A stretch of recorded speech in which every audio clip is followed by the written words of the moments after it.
are families under God, and we will praise the name of the Lord. Welcome to this program, Families Under God.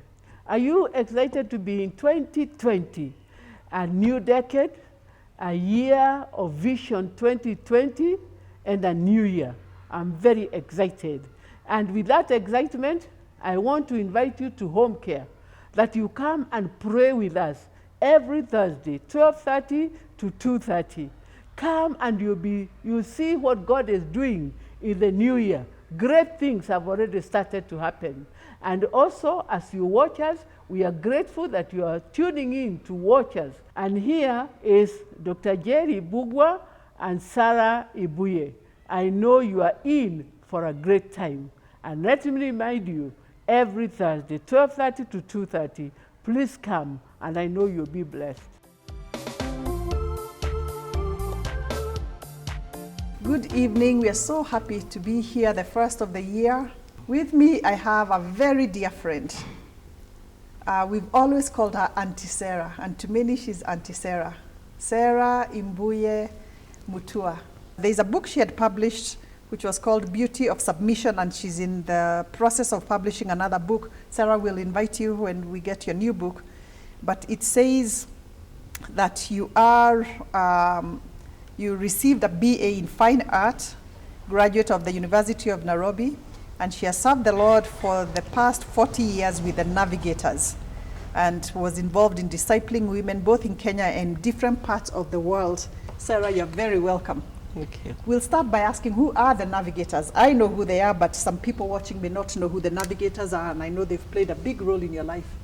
Okay, the Navigators are a non-denominational Christian organization whose mandate is to advance the gospel of Jesus Christ and his kingdom into the nations through generations of laborers who live and disciple among the lost all over the world. And their theme has been to know Christ and to make him known. Auntie Sarah, how many scriptures roughly have you memorized? Wow. Roughly. Can I say?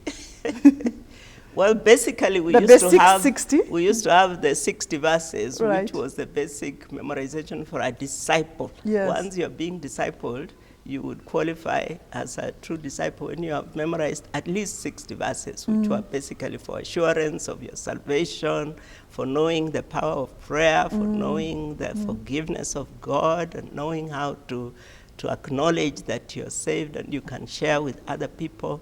So scriptures that had those topics, and they were 60 basic verses, and that was the foundational. You are one of 12 children. Yes. Tell us about that. Wow. I had the wonderful privilege of being born by God's grace in a family of one Mzee Samuel Mbuye and Mama Rosalie Ada Mbuye. And I happened to fit into number 10 of 10. A package of 12. Wow. We call it the 12 tribes of Samuel. 12 tribes of Samuel. Yeah, so my tribe is Sarah. Yeah, which means mother of nations, princess. Mother Sarah, Sarah means mother of nations. I think one of your sisters was called Rebecca. And yes. Yet Sarah is the mother of Rebecca. Yes. How do you, the younger one, come up with this name? Yes. That's been a wonder because at one point, actually, it turned out I was quite surprised that happened to be not only number 10 in the family, but of 7 daughters, I was the youngest. And yet my name, Sarah, happens to be the oldest, with a Rebecca, a Rachel, a Bilhah, a Leah, all these names featuring in that line. And then the youngest comes in as Sarah. And one day I had my father just mentioned that it happens that their first child was named Sarah, but passed on. But then years later, they still wanted to have that name. So by God's grace, he allowed me to become the mother of nations. What does that mean to you, the mother of nations, Sarah? Because to me, as I call you Auntie Sarah, growing up, especially in high school, there was only one Auntie Sarah. And all of us, whether you had directly discipled us or not, in camps, I think everybody would come for your specific teaching, whatever it was, because we all knew of the Auntie Sarah. So you became a mother to us. What does the name mean to you? Well, it's only, the longer I live, Njeri, the more I recognize that God has his own ways, like it says in Psalm 139, I think it's verse 16, that before I was even formed in my mother's womb, all my years were recorded by him, and all the days of my life were ordained of him. I appreciate that fact the more today, because I can read into a lot of my historical data what God had meant in allowing me to come in, even with that name. Yeah. And you have a middle name, actually 2 middle names that are also very significant. I would say prophetic. Yeah. According to the Luhya, where I was born, tradition, they would name again, besides the Christian name, so-called, like Sarah, baptism name. I don't like Christian name because they call it the Njeri is baptism name. as Christian as Sarah. Yeah, what they called yes, Christian what they called, name exactly. in the church. Right. So we had also a name according to the latest relation in the family that had passed on. And in my case, the latest had been one of the church-related ladies called Mwaitsi. Mwaitsi. Yeah, who was a gracious lady, very, very gracious lady. And Mwaitsi means a shepherdess. Just like you have Mwai, I think in some other... Mureithi. Yeah, Mureithi or Mwai or whatever, yeah, it means shepherd. But Mwaitsi, now the shepherdess. So that's how it came about, that I was named Mwaitsi. Then my parents had their own name for me, Masanga Njera, which means the meeting point. I can hear that Njera, which is yeah, here. Masanga Njera, where the roads meet. Right. So I'm like a meeting point. And to this day, I can see that played a lot into my life because I delight in having gatherings and people around me. That's part of what I enjoy even in my ministry today. How did you join the Navigators, especially 40 years ago? People were not going into full-time ministry. I met the Navigators at the University of Nairobi as a student, and they had just come. They had landed in Kenya, though, in the years of the independence struggle, and had worked with the Billy Graham evangelistic teams and all to do outreaches, especially to the Mamau detainees and other members, to bring scriptures and correspondence courses, studies. But in the year 67 onwards, they started an inroad into the university, then called the Technical University of Nairobi. Then it became a college of the East African University. And for some of us, by the time we were coming in 1970, it was an ongoing, full-fledged University of Nairobi. And so the Navigators began to focus on university students to help disciple these as future generational leaders, even in the nation, to bring that essence of the knowledge of Christ as disciples, as full, mature disciples. Because their main mandate also is to disciple any Christian to a mature level where they, in turn, can disciple another, reproduce themselves as disciples of Christ. Going back to the question, how did you join the Navigators, especially in full-time, because you go to the University of Nairobi? Yes. A graduate with a fine arts degree. And then I was teaching at the Pangani Girls High School, which by then was the largest school in Kenya, girls' school. They had 1,000 students and over. I didn't know that. Yes, and so I stayed around Nairobi also to get more training and involvement with the Navigators. But it came a time where, as much as I was involved and I was helping with the students, especially the student ministries, high school ministry became very focal among the Navigators because they could see the need to raise students at an earlier stage. The younger you get young people, the better. So if they could be reached before they go to university, that would be even an added value. So since I was a high school teacher, I was involved with the Navigator ministry to the high school students. And at this point, at that point, they needed someone to give more attention to that ministry. We had missionary people reaching out to our university students and some to these high schools as well. But they were men mostly. Well, they had wives, but the wives were quite busy in the homes. Right. And so they needed some woman to be involved as much. But it just happened to be a point at which I was personally also going through a time of a special hunger to know God. You know, as much as we were talking of to know Him and to make Him known, I felt my own knowledge of Him was still wanting. I was involved a lot with the students and I was enjoying it, both as a teacher and helping disciple and lead Bible studies. But there was a special hunger in me to just know this God in a very deep way. And just at the same point, I talk of junctions, as the Navigators were looking for someone to be editor, I came across this verse, if I could read it, Njeri. The Song of Solomon, chapter 1, verse 8. Now, this is in the modern English version. It says, if you do not know, O most beautiful among women, nice word, follow in the tracks of the flock and pasture your young goats beside the shepherd's tents. Pasture. You know, my name is Mwaitsi again. Go and look after your goats, the young goats that you're having, besides the shepherd's tents. There are other shepherds. There are other people pasturing, okay? So follow that trend.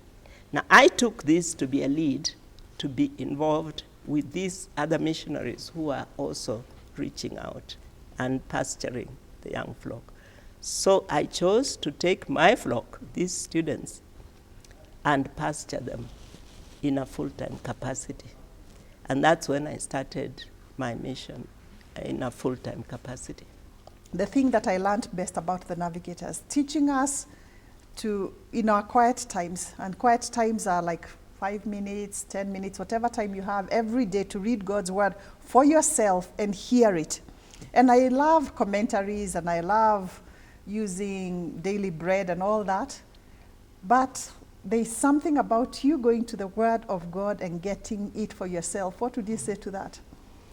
That's been one of my greatest delights, actually, about being around Navigators. Navigators, of course, are not perfect. No, they're not. Like any other Christian organization, any Christian structure. But the blessing of knowing Christ personally and developing a personal relationship, which is what became my pleasure even in coming on board, that in spite of all the challenges, there is just one focus that brings such delight, and that is knowing Him even better.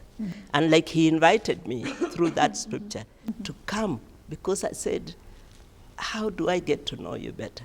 And then He says, if you do not know, come and spend your time this way. Just spend with the shepherds, where I am the chief shepherd. Now you're saying how He would speak.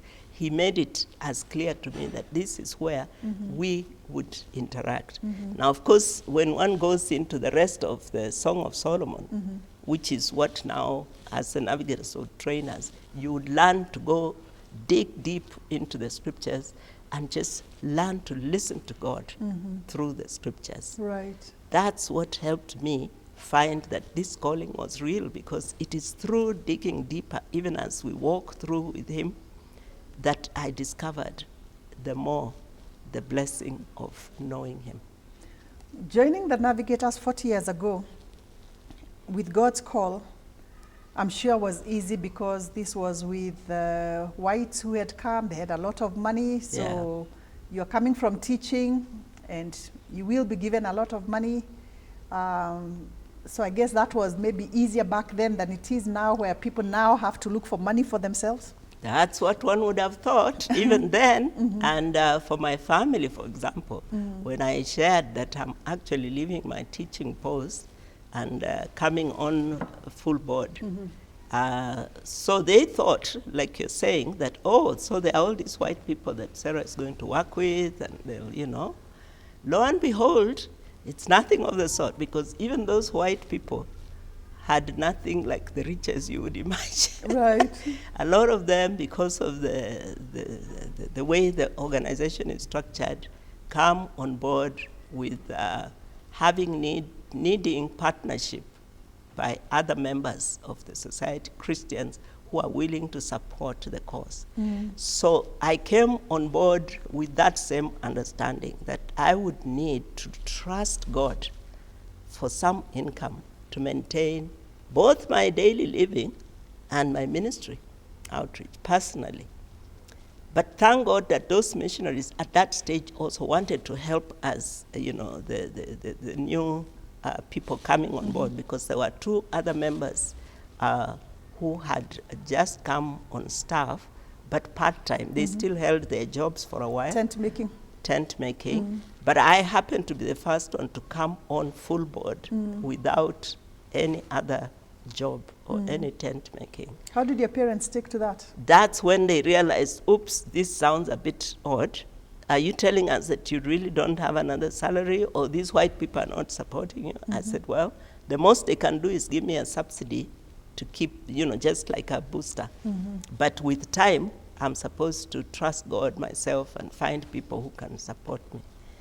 The family, for some, they found it a bit not too tasty, because here's a very learned girl in the family, and then she comes around and tells us, because those days there were very few graduates, you'll realize, and among the few graduates, then I'm telling them all I'm doing is walking around trying to evangelize to students, and then I come home and I expect to find some food. And I can't have any package for anybody in the family because I'm earning this much.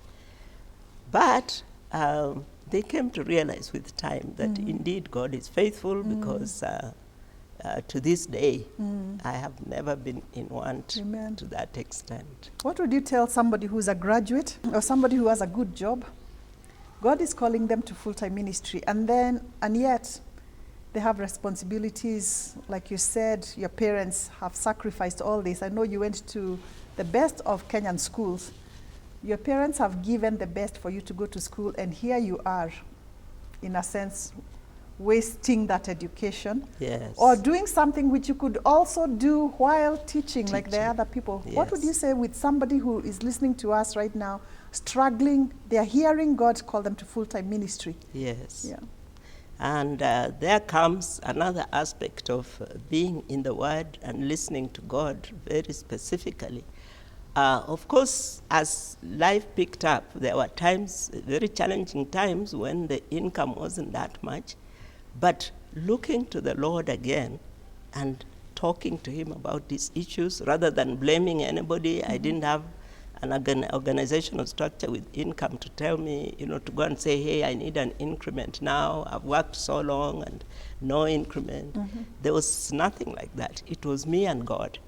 So when I talked to the Lord about that, he gave me another wonderful scripture that really helped, and I'd like to share it too, that made sense with regard to our calling and mandate again to multiplying through generations of laborers, so that when I am discipling someone, my purpose is to see that person also one day have another disciple. That way we get a multiplication of disciples of Christ, not just trying to add numbers. But that multiplication in turn becomes more effective. Right. and much fuller Right. than just adding. So God used another very interesting analogy, Proverbs 27 verse 23 in our ministry, that says you should know well the condition of your flocks and give attention to your herds. That makes sense when I'm shepherding other flocks, even for a pastor and whoever. But I read this in a new way when I read up to verse 27 from verse 23. And what it says is this, that knowing well the condition of your flock, knowing well, making sure they are well nurtured, is because riches do not last forever. And does a crown endure to all generations? Not always. When the grass is gone, meaning when there are different seasons, and the new growth appears, and the vegetation of the mountains is gathered, the lambs, that is the lambs from that flock, the new crop, okay, the younger generation, they will provide your clothing. And the goats, the price of a field. You'll even have sufficient to be able to buy a field. There will be enough goat's milk for your food, for the food of your household, and maintenance for your girls. Imagine I took it that God was actually promising me that through my discipleship, my discipling efforts, if I ensure generations, as long as it may take, as long as I may have to live and minister, depending on this kind of income, it's these very generations that will in turn look after me to the extent of even paying for my house help. Amen. You joined the Navigators as a young lady at 20 what? By the time I came on full board, I was 28, but I had been around Navigators since 24, 25 years old. 28 is when most young ladies are looking to get married. In fact, back then you're old. And instead of thinking of getting married, you're joining the Navigators. You're joining a group where you may not get married. How did you negotiate that? Because there are people who right now could even be 27. They're feeling, I'm so old, I'm still single. But you are in fact, you got married almost in your 40s, didn't you? Yes. So how do you, what's going on around age 28 and the wait till age 40? Wonderful. That's been one of my most exciting days. Like I told you again, he called me to just come along and get to know him in those intimate times of my walking with him and shepherding the younger flock. In the course of time, naturally, there are people who are looking at me and wondering, what's wrong with you? Are you normal? And why do you seem so proud? You know, you think that you can't marry and all. And one incident was a young man who came around and he was thinking I really was proud and thinking I will last forever with my beauty then. So he says something to me. He says, do you see that flower out there? He says, one of these days it's going to just wither.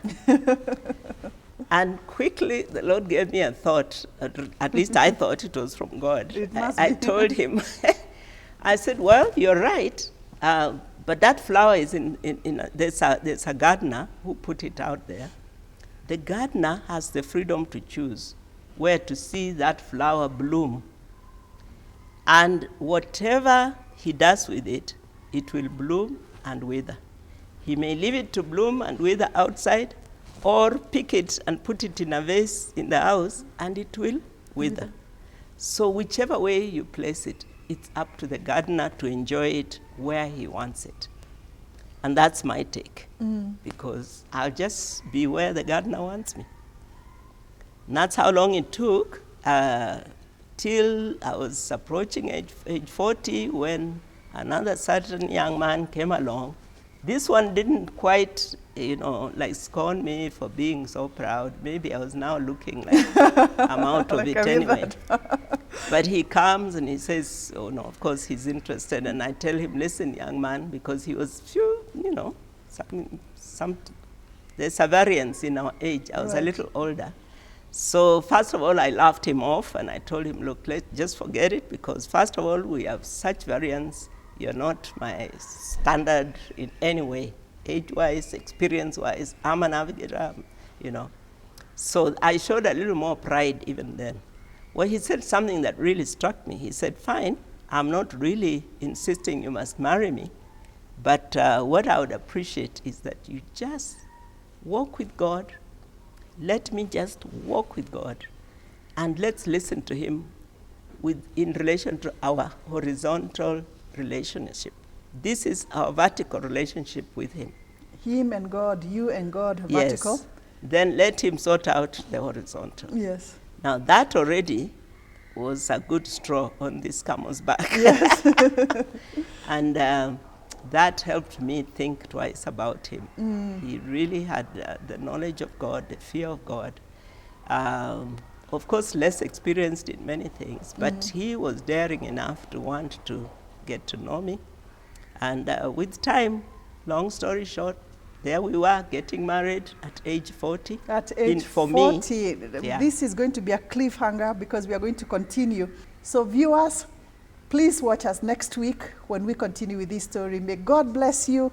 I pray that what you've learned from Auntie Sarah, the fact that you can go into full-time ministry when there's nobody who is supporting you, as long as you've heard from God. She was single for over 40 years and God was faithful, and we'll continue with this story, hearing with fibroids, how does God give you a child? And we'll continue more with what happened with the marriage, and even beyond that, what happened to the husband, because it's years later the husband passes away, and yet Sarah is still here. We'll hear that story. May God bless you.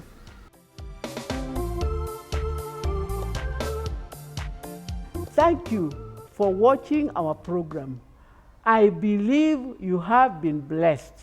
And because you have been blessed, you will come and join others every Thursday, 12:30 to 2:30. May God bless you as you make that wonderful decision. God bless you.